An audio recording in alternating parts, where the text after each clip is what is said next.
దానికి ఇండస్ట్రియల్ భూములకు సంబంధించి మరొకసారి పెద్ద కుట్రకు తెరలేపింది కాంగ్రెస్ పార్టీ.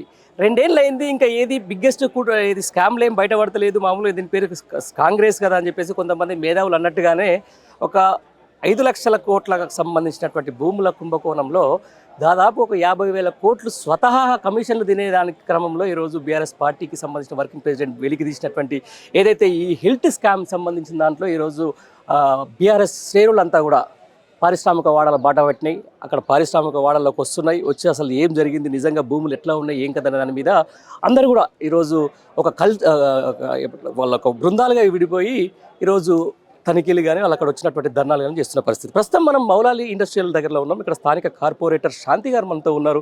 అది తెలుసుకుందాం అసలు ఏం జరుగుతుంది ఇక్కడ. ఇప్పుడు ఈ పారిశ్రామిక వాడల వల్ల ఇక్కడ స్థానిక ప్రజలకు ఏం తేడా కొడుతుంది, వాళ్ళకి ఏమవుతుంది అనేది ఆ విషయం అడిగి తెలుసుకుందాం. చెప్పండి, మళ్ళీ పోరుబాట ఇదేంత అక్కడ వైపు కౌన్సిల్లో కొట్లాడుతున్నారు, ఇక జనంలో మధ్యలో కొట్లాడుతున్నారు, ఏం జరుగుతుంది అసలు, మొత్తం ఏం జరుగుతుంది మౌలాలి ఇండస్ట్రియల్ ఏం జరుగుతుంది? మీరు అందరూ కూడా చూసింటారు, మొన్న కౌన్సిల్లో ఎలా అయితే గొడవ జరిగిందో ఈ రోజు కూడా మేము అదే దానికోసమనే ఇక్కడ ధర్నా చేయడం జరుగుతుంది. ఏదైతే సీఎం రేవంత్ రెడ్డి గారు ఈ హిల్ట్ పాలసీ తీసుకొచ్చారో దానికి వ్యతిరేకంగా మేము అందరం కూడా ఇవాళ ఇక్కడ ధర్నా చేస్తున్నాము. ఎందుకంటే ఇక్కడ ఈ మౌలాలిలో 168 ఎకరాలు ఉంది.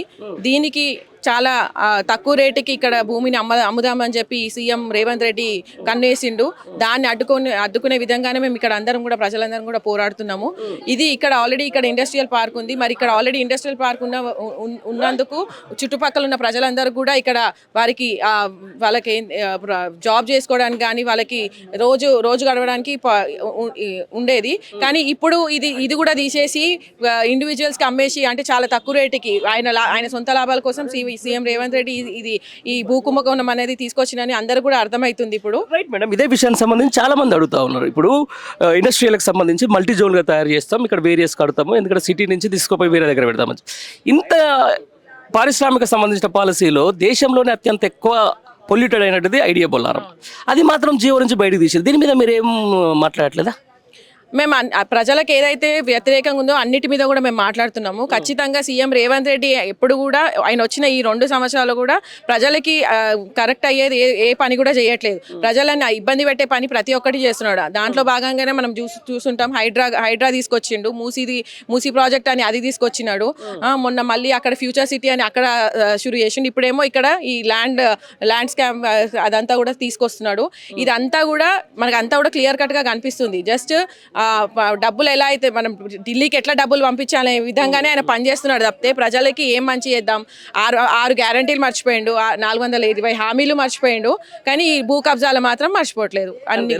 రైట్ మేడం, ఇప్పుడు మీరు స్థానికంగా కార్పొరేటర్, ఎన్ని ఉన్నాయి మీ దగ్గర? గ్రేవ్ యార్డ్స్ ఎన్ని ఉన్నాయి, లేకపోతే డబుల్ బెడ్రూమ్లకు ఖాళీ స్థలం ఎంత ఉంది, అంటే ఎట్లా చెప్తారు? మల్కాజిరి కాన్స్టిట్యున్సీలో తీసుకుంటే మేము అప్పుడు మన ప్రభుత్వం లాస్ట్ 10 ఏళ్లలో మేము కేసీఆర్ సార్ డబుల్ బెడ్రూమ్ ఇస్తాని కడదామంటేనే అప్పుడు మనకు ప్రభుత్వ భూములు లేవని చెప్పి మల్కాజ్గిరిలో ఎక్కడ కూడా మనం ఇల్లు కట్టలేదు. మరి ఇది ఉంది కదా, ఇప్పుడు తీసుకుంటారు. మేము అదే అడుగుతున్నాం, ఇక్కడ అసలు ఒక్కరికి కూడా డబుల్ బెడ్రూమ్ అనేది కట్టలేము. మరి ఇప్పుడు ఇంత మంచి స్థలం ఉంది, ఇక్కడ డబుల్ బెడ్రూమ్ కట్టొచ్చు.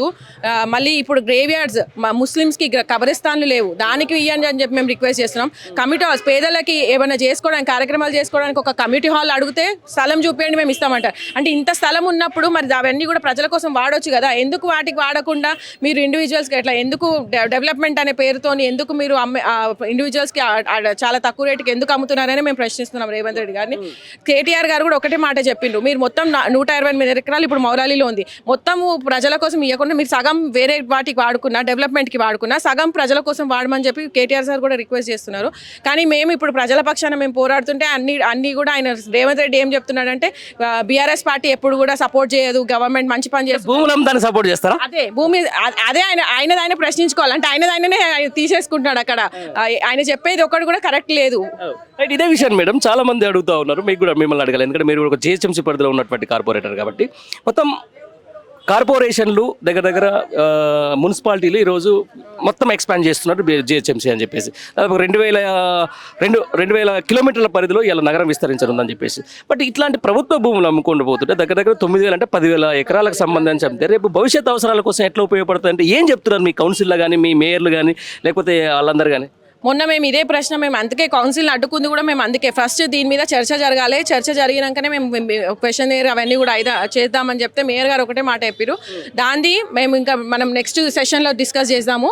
అంటే తనకి అవగాహన ఉందా ఫస్ట్ మమ్మల్ని అంటుంది, అంటే మమ్మల్ని ఆ రోజు క్వశ్చన్ చేసింది, వీళ్ళకి ఏం సబ్జెక్ట్ లేదు అది ఇది అని చెప్పి మమ్మల్ని అనడం జరిగింది.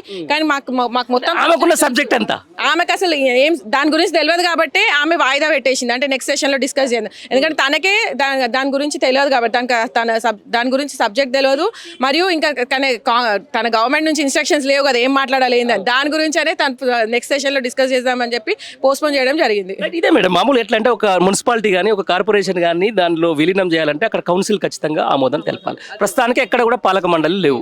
అసలు ఈ జీవో నిలబడుతుంది అంటారా? నిజంగా ఈ సిటీ ఎక్స్పాండేషన్ అనేది కూడా చాలా మంది ఒక డౌట్ పడుతున్నారు. ఇలా హైదరాబాద్ పరిధిలో 9,000 ఎకరాలు ఉంటాయి, మరి 2,000 ఎకరాల హైదరాబాద్ వస్తే మరి 8,000 ఎకరాలు మొత్తం అన్యక్రాంతం అయితే అని చెప్పేసి ఒక డౌట్ అవుతుంది. మరి దీన్ని మీరు ఏ విధంగా ముందుకు తీసుకుపోతారు రేపు కౌన్సిల్? ఖచ్చితంగా మేము అడ్డుకుంటామండి. ఎందుకంటే అసలు అంటే కౌన్సిల్ ఆమోదం లేకుండా మన ఎమ్మెల్యేలు ఎమ్మెల్సీలు వీళ్ళందరూ ఆమోదం లేకుండానే వారు సొంత నిర్ణయాలన్నీ గవర్నమెంట్ వచ్చింది కూడా ఎవరితో చర్చించకుండా సొంత నిర్ణయాలు తీసేసుకొని సొంత జియోలన్నీ కూడా చేయడం జరుగుతుంది. వీటన్నీ కూడా మేము ఖచ్చితంగా వ్యతిరేకిస్తున్నాము, అడ్డుకుంటాము. ప్రజల పక్షాన మేము ఖచ్చితంగా పోరాడుతూనే ఉంటాము. కౌన్సిల్లో ఇప్పుడున్న మేయర్ ప్రవర్తిస్తున్న తీరు చాలా వరకు సోషల్ మీడియాలో వైరల్ అవుతుంది. ఆమె మిడిల్ ఫింగర్ అదేదో అమెరికాలో ఉన్నట్టు అది దీని అంటే ఎట్లా చూస్తారు మేడం? అంటే ఇది మంచిదేనా ప్రజాస్వామ్యానికి? ఎట్లా మంచిది అవుతుంది? అసలు మంచిదే కాదు. అంటే మేము తోటి కార్పొరేటర్స్, ఆమె కూడా కార్పొరేటర్ అయితే మేయర్ అవుతుంది. కార్పొరేటర్స్ మేము ఆ రోజు అదే చెప్పడం జరిగింది. మేము ఎన్నుకుంటేనే మీరు ఆ సీట్లో కూర్చున్నారు, మీరు ఏది చూసి మాట్లాడాల్సింది మీరు అట్లా అని మేము చెప్పడం జరిగింది. గొడవ కూడా దాని గురించే స్టార్ట్ అయింది. కానీ తను మాత్రం అంటే అసలు మమ్మల్ని ఎవరు కూడా మా బీఆర్ఎస్ పార్టీ కార్పొరేటర్స్ అంటేనే మాకు ఛాన్స్ ఇవ్వకుండా తను ఇష్టం ఉన్నట్టు తను ఎట్లా నడపాలనుకుందో కౌన్సిల్ అట్లా జరిపించింది. అంతే ఉంటుందా ప్రజాస్వామ్యంలో? మరి ఆమె మీద ఇప్పుడు అది అవిశ్వాసం కానీ అట్లా పెట్టేది ఏమి ఉండదా? ఇప్పుడు ఇంకా మా టర్మ్ 2 months ఉంది, ఇంకా అందుకనే మేము అవిశ్వాసం తెలపడం కానీ అవన్నీ కూడా ఏం చేయలేదు. తనకు లేదు కానీ మాకు ఉంది కాబట్టి మాకు పార్టీ కేటీఆర్ సార్ ఏదైతే మాకు దిశానిర్దేశం చేస్తారో మేము దానికే పాటు ఉంటాము. మాకు అంటే నేను ఇంకున్న 2 months ఇన్ని రోజులు వదిలేసి ఇంకా లాస్ట్ 2 monthsకి ఎందుకు వచ్చిందని చెప్పి మేము అందుకే వదిలేసాం. రైట్. భూముల అమ్మకం మీద ఈ పారిశ్రామిక వాడల స్కామ్ మీద బీఆర్ఎస్ పోరాటం ఎట్లా ఉండబోతుంది?